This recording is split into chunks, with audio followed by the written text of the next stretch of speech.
Our story today is called The Law of Life. It was written by Jack London. The old Indian was sitting in the snow. It was Koskoosh, former chief of his tribe. Now, all he could do was sit and listen to the others. His eyes were old. He could not see, but his ears were wide open to every sound. Aha! That was the sound of his daughter, Sitkumtuha. She was beating the dogs, trying to make them stand in front of the snow sleds. He was forgotten by her, and by the others, too. They had to look for new hunting grounds. The long, snowy ride waited. The days of the Northlands were growing short. The tribe could not wait for death. Koskoosh was dying. The stiff, crackling noises of frozen animal skins told him that the chief's tent was being torn down. The chief was a mighty hunter. He was his son, the son of Koskoosh. Koskoosh was being left to die. As the women worked, old Koskoosh could hear his son's voice drive them to work faster. He listened harder. It was the last time he would hear that voice. A child cried, and a woman sang softly to quiet it. The child was Kuti, the old man thought. A sickly child. It would die soon, and they would burn a hole in the frozen ground to bury it. They would cover its small body with stones to keep the wolves away. Well, what of it? A few years, and in the end, death.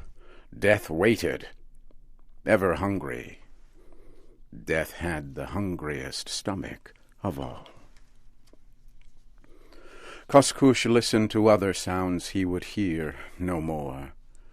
The men tying strong leather rope around the sleds to hold their belongings. The sharp sounds of leather whips ordering the dogs to move and pull the sleds. Listen to the dogs cry, how they hated the work. They were off. Sled after sled moved slowly away into the silence. They had passed out of his life. He must meet his last hour alone. But what was that? The snow packed down hard under someone's shoes. A man stood beside him and placed a hand gently on his old head. His son was good to do this.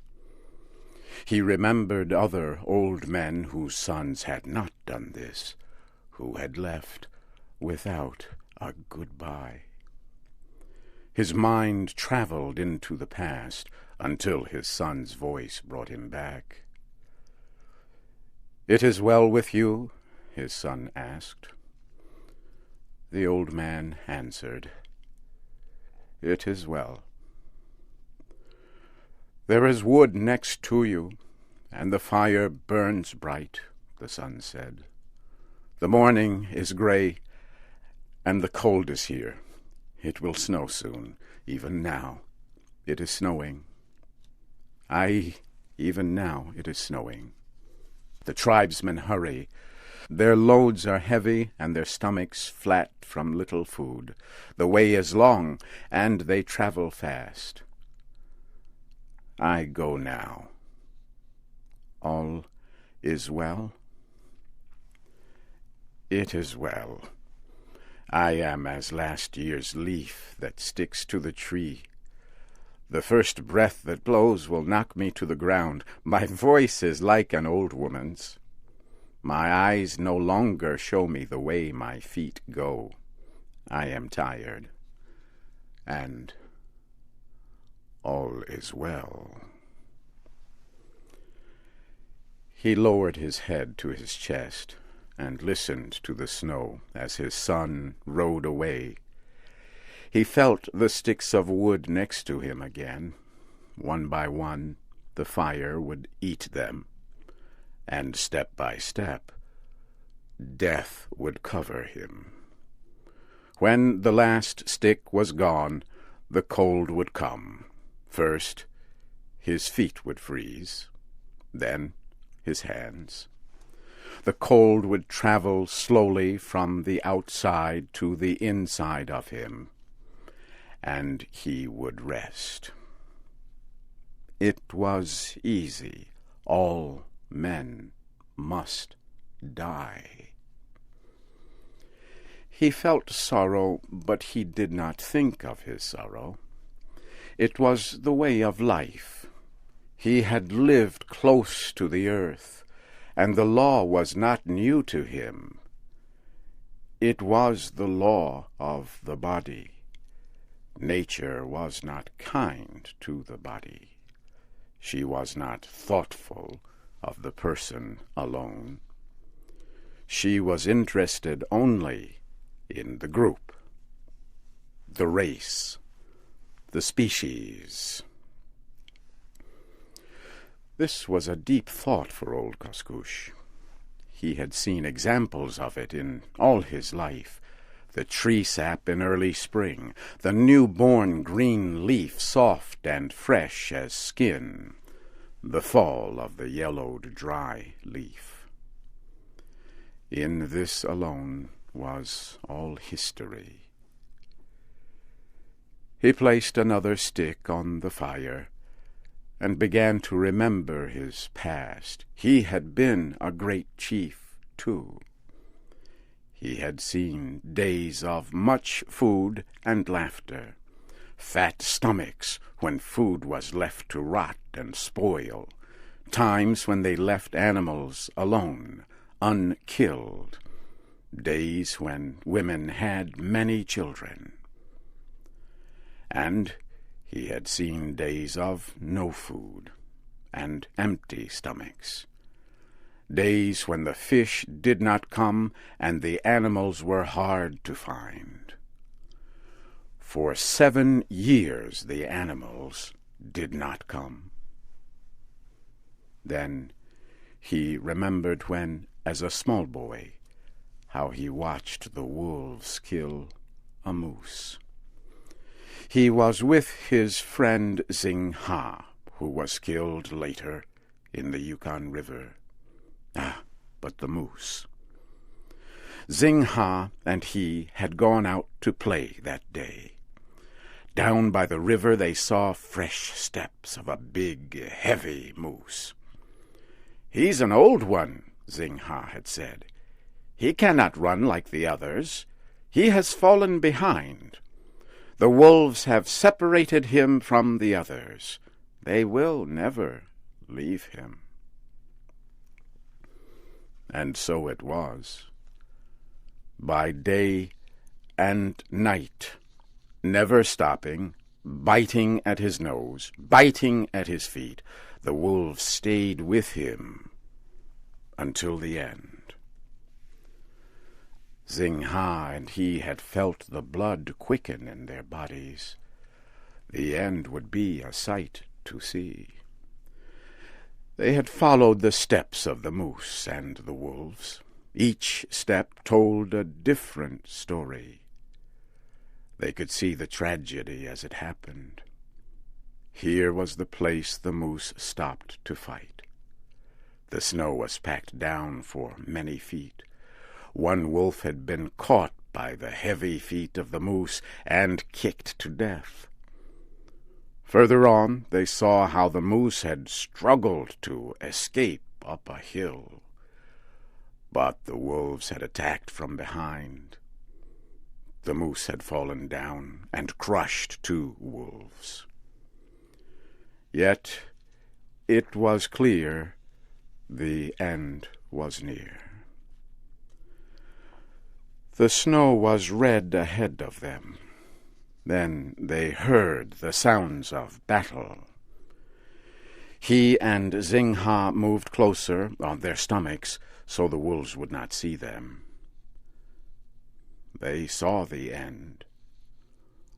The picture was so strong it had stayed with him all his life. His dull, blind eyes saw the end again, as they had in the far-off past. For long, his mind saw his past. The fire began to die out, and the cold entered his body. He placed 2 more sticks on it, just 2 more left. This would be how long he would live. It was very lonely. He placed one of the last pieces of wood on the fire. Listen, what a strange noise for wood to make in the fire. No, it wasn't wood. His body shook as he recognized the sound. Wolves. The cry of a wolf brought the picture of the old moose back to him again. He saw the body torn to pieces, with fresh blood running on the snow. He saw the clean bones lying gray against the frozen blood. He saw the rushing forms of the gray wolves, their shining eyes, their long wet tongues, and sharp teeth. And he saw them form a circle and move ever slowly, closer and closer. A cold, wet nose touched his face. At the touch, his soul jumped forward to awaken him. His hand went to the fire, and he pulled a burning stick from it. The wolf saw the fire, but was not afraid. It turned and howled into the air to his brother wolves. They answered with hunger in their throats and came running. The old Indian listened to the hungry wolves. He heard them form a circle around him and his small fire. He waved his burning stick at them, but they did not move away. Now, one of them moved closer, slowly, as if to test the old man's strength. Another and another followed. The circle grew smaller and smaller. Not one wolf stayed behind. Why should he fight? Why cling to life? And he dropped his stick with the fire on the end of it. It fell in the snow, and the light went out. The circle of wolves moved closer.